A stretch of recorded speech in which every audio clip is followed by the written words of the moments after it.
We are looking at the 2006 AP exam question number 2. A manufacturer of dish detergent believes the height of soap suds in the dishpan depends on the amount of detergent used. A study of the suds' heights for a new dish detergent was conducted. 7 pans of water were prepared. All pans were of the same size and type, contained the same amount of water. The temperature of the water was the same for each pan. Those are all elements of controlling an experiment. Okay, and we're going to talk about that in our next unit. An amount of dish detergent was assigned at random to each pan, and that amount of detergent was added to the pan. Then the water in the dishpan was agitated for a set amount of time, and the height of the resulting suds were measured. A plot of the data and the computer output from fitting a least squares regression line to the data are shown below. So I've moved the questions so they could all be on one thing. But there's your scatter plot, and you can see that it's positive, right? It's linear, it's very tightly scattered, and there doesn't seem to be outliers, right? That's just in general, remembering how to describe a scatter plot. Then it says, write the equation of the fitted regression line. So what are my variables? The amount of detergent and height. So my equation should be height, hat. This is how I'm getting around not defining variables. I'm putting the equations in my I'm putting the variables in my equation. Based on this output, what is my B naught? My B naught. Right, negative 2.679 is my B naught. That's my y-intercept. And what is my slope? 9.5. And it's positive. And what is my variable amount of detergent? I can put parentheses or not, it's up to you. Okay. The regression output gives you the equation. You are not expected to do any calculations to create that equation. Yes, Aiden. Okay, we're going to talk about that right now because that's B, right? B says, note that S equals 1.99821 in the computer output. Interpret this value in the context of the study. So B is asking about this number S. S is the standard deviation of the residuals.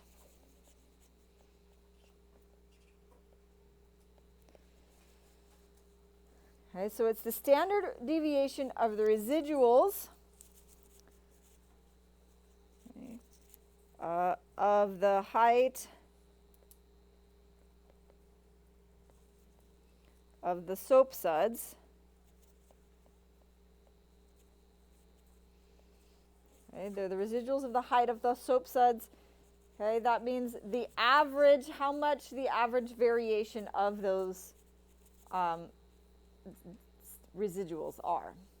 So it's the average variation of the residuals. Now in 2006, when my students took this exam, yes, I've been teaching that long, they came back from the AP exam and were like, Mrs. Wheelock, what is S? What is S? What is S? I don't know what S is. And I had to search far and wide, right? Because our textbook didn't really address it. And in the end, the only thing I could find was that S was the standard deviation of the residuals. And then the scoring guide finally came out, and the answer was S is the standard deviation of the residuals. And I was like, well, that would have been easy to fix if I had known that that was something that I needed to talk about. So I make sure we talk about that every year just in case you're asked about what S is. Okay. And then part C says identify and interpret the standard error of the slope. Okay, so the standard error of the slope is this value.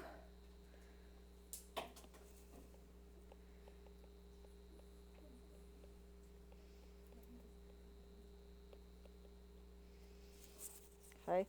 That's a concept we're going to talk about more when we get to chapter 27, and we talk about doing a hypothesis test for the slope of the line. But basically, if we were to do this experiment over and over and over again, we're going to get different data, right?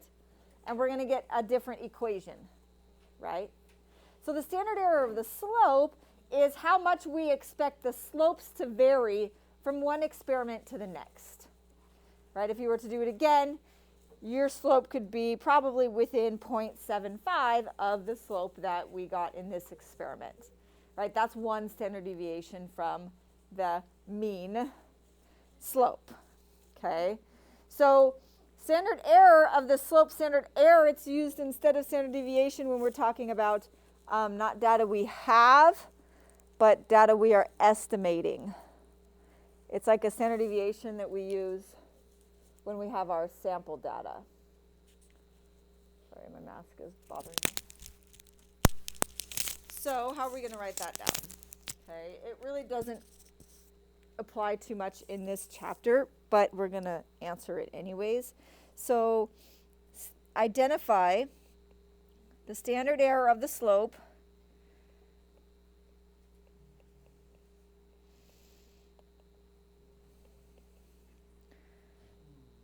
is 0.7553.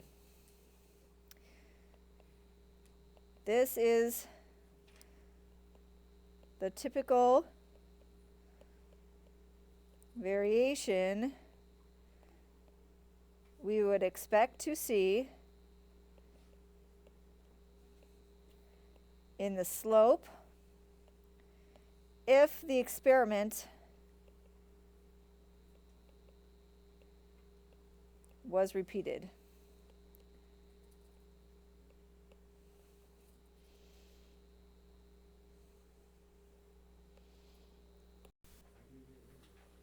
Number 19, the regression of price on size of homes in Albuquerque had an R squared of 71.4% as described in exercise 25. What's the correlation between size and price?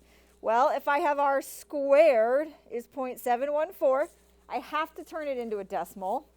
Then R is the square root of that, right? So R equals the square root of 0.714. Okay, hold on, let me get into the right screen.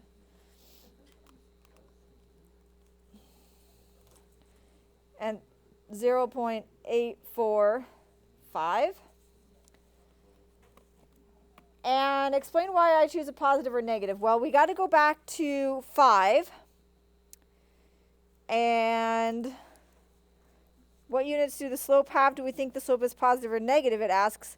Well, we're pretty sure that as size increases, the price is going to increase, right?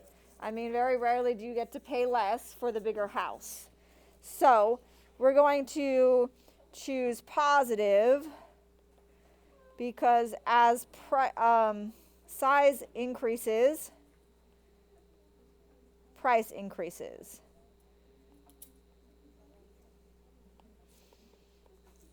C, what would you predict about the price of a home 1 standard deviation above average in size? So this goes back to that little equation we looked at yesterday really quickly, like the z-score of y is equal to r times the z-score of x. So if z-score of price is equal to r times the z-score of size. So my r is 0.845. How many standard deviations above the mean? That's a z-score, right? Do I expect if my size is 1 standard deviation above the mean, I expect to be 0.845 standard deviations above the mean on the y. So 0.845 above the mean on the y, or price. So a house that is 1 standard deviation above average in size, we expect to be 0.845 standard deviations above the mean in price. What would you predict about the price of a home 2 standard deviations below average in size? So z-score for price is going to equal 0.845 times negative 2. Below would make it a negative standard deviation. If it's below the mean in size, we expect it to be below the mean in price. So 0.845 times 2. The z-score for price, we would expect to be negative 1.69 standard deviations below the mean. Okay.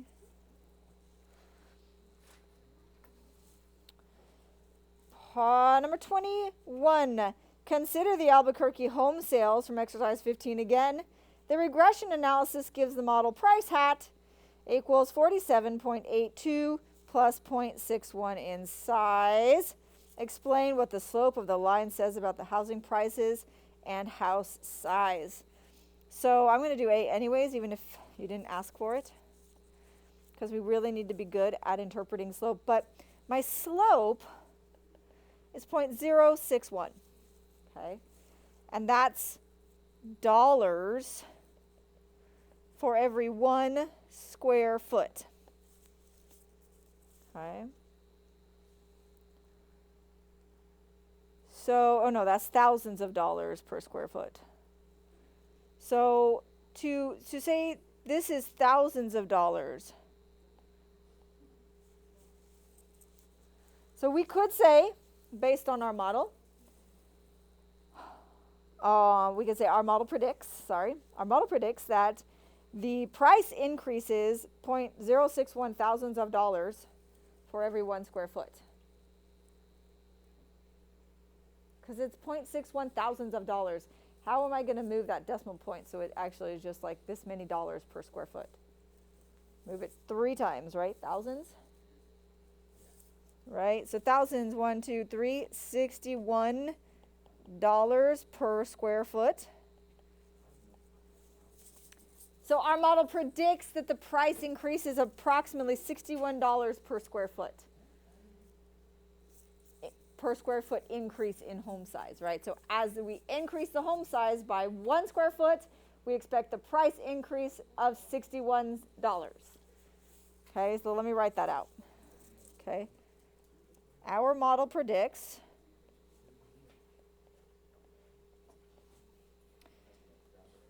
the price of a home in Albuquerque. I'm just going to abbreviate because it's not worth writing it all out. Increases $61 for every 1 square foot increase in size of the home. Okay? It's really important that you use vocabulary in context. You're talking about the price of a home in Albuquerque and the size of that house. Okay, that's A. What price would you predict for a 3,000 square foot house on this market? What do you think? How much should you pay for a 3,000 square foot house?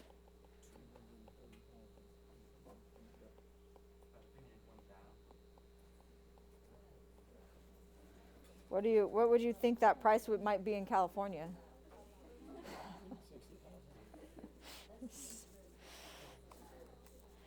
Okay, 47.82 plus 0.061 times 3,000.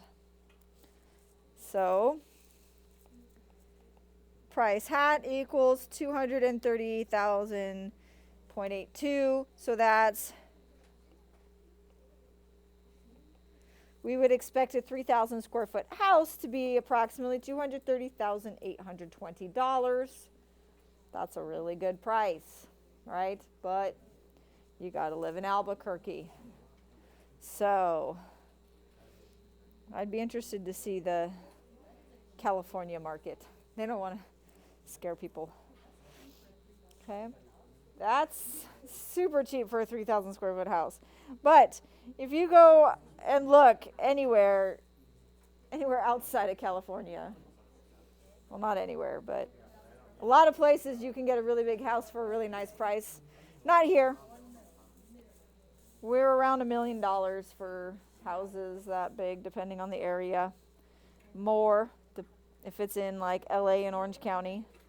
Okay, a real estate agent shows a potential buyer a 1,200 square foot home, saying that the asking price is $6,000 less than one would expect to pay for the house. What is the asking price and what is the $6,000 called? What is that $6,000 called? It's $6,000 less than expected. It's the residual. Okay, it's a negative residual because it's less than what we would expect. So we're going to plug in 1,200.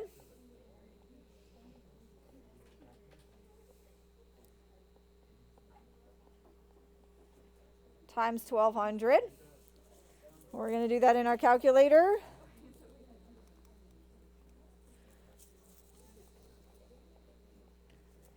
$121.02, which is 121,020. So the price is $6,000 less than expected. That means I can subtract 6,000, and it's 115. 021. 020. I don't know where the 1 came from. So that 6,000 is the residual. If it's less, I'm going to subtract. If it was more, I would add, right?